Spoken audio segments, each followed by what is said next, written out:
2,75,00,000 ఖర్చు కూడా పెట్టాం. రోజు 6 లక్షల లీటర్ల వాటర్ని 120 ప్లాంట్ ద్వారా నెల్లూరు కార్పొరేషన్లో పేదలందరికీ కేవలం ₹2 వాటర్ ఇవ్వాలని స్టార్ట్ చేస్తే గత ప్రభుత్వం దాన్ని ఆపేసింది. అంటే ఆ 2,75,00,000 వేస్ట్ అయిపోయింది. ప్రజాధనం. గత ప్రభుత్వానికి అది తెలియదు ప్రజాధనం అని. అయితే మళ్ళీ ఈ ప్రభుత్వం వచ్చిన తర్వాత నెల్లూరులో దాన్ని మళ్ళీ స్టార్ట్ చేసాం. నెల్లూరు సిటీలో ఇప్పటి వరకే 30 ప్లాంట్లు పెట్టారు. త్వరలో మిగతా 30 ప్లాంట్లు కూడా నెల్లూరు సిటీలో పెడతారు. తర్వాత రూరల్లో కూడా టేకప్ చేస్తాం.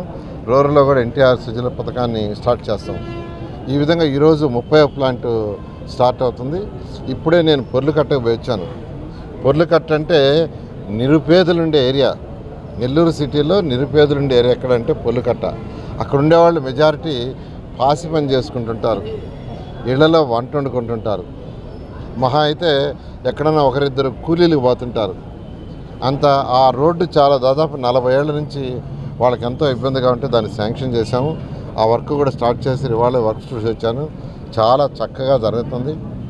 అదేవిధంగా నెల్లూరులో చెట్లు నాటడం కావచ్చు, ప్రతి 5 మీటర్లకు ఒక చెట్టు వేయాలన్నాను. మెజారిటీ ఏరియాలు వేశారు. ఇంకా కొన్ని ఏరియాలు యాక్చువల్గా వాటిని కూడా వేస్తారు. ప్రతి 5 మీటర్లకు ఒక చెట్టు ఉండాలి. 20 అడుగుల కంటే పైన ప్రతి రోడ్లో ఒక చెట్టు. 15 అడుగుల నుంచి 20 అడుగులు ఉంటే ఒక పక్కే చెట్టు, 2 పక్కలు కాదు. 20 అడుగుల పైన ఉంటే 2 పక్కల చెట్లు. 15 అడుగుల నుంచి 20 అడుగుల రోడ్డు ఉంటే ఒక పక్క చెట్టు ఏమన్నాను.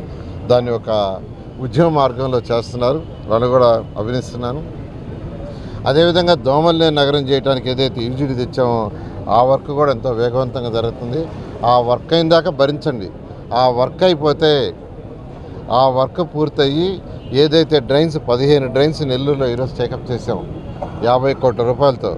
గౌరవనీయ ముఖ్యమంత్రి గారు 2017లో వచ్చిన ఫ్లడ్ని బేస్ చేసుకొని నెల్లూరు నగరానికి లాస్ట్ బడ్జెట్లో 50 కోట్లు శాంక్షన్ చేశారు. దాంతో వర్క్ జరుగుతున్నాయి. దానికి అందరూ సహకరిస్తున్నారు. ఆ వర్క్ పూర్తయితే 2 పక్కల కాంక్రీట్ వాల్ కట్టి పైన స్లాబ్ వేస్తారు. అది అయిపోయి యూజీడీ అయిపోతే నెల్లూరు నగరంలో దోమలు అనేవి ఉండవు. అందువల్ల అప్పుడు దాకా కొద్దిగా మీరు ఓపిక పట్టాల్సిందిగా నెల్లూరు ప్రజలందరినీ రిక్వెస్ట్ చేస్తున్నాను. అదేవిధంగా స్కూళ్ళు కూడా ఎంతో వేగవంతంగా జరుగుతున్నాయి. ఒకటే, మేము చెప్పిన దానికంటే ఎన్నో రెట్లు పనిచేస్తున్నాం. ఈ 15 డ్రైన్స్ని చేస్తామని ఎలక్షన్ చెప్పలా, ఎంట్రీ అండ్ రోడ్స్ చెప్పలా, ప్రతి 5 మీటర్లకు చెట్లు చెప్పలా, ఎన్టీఆర్ సుజలు చెప్పలా, ఒక విఆర్ఐ స్కూల్ చేస్తానన్న 15 స్కూల్స్ టేకప్ చేస్తానని చెప్పలా. చెప్పిన దానికంటే ఎన్నో రెట్లు చేస్తున్నాం. కొద్దిగా ఓపిక పట్టు. ఎందుకంటే ఖజానా ఖాళీ, రాష్ట్ర ఖజానా. గౌరవనీయ ముఖ్యమంత్రి గారు వారికి ఉన్న అపార అనుభవంతో ఇప్పుడిప్పుడే ఖజానాని కాస్త ముందుకు తీసుకుపోతున్నారు.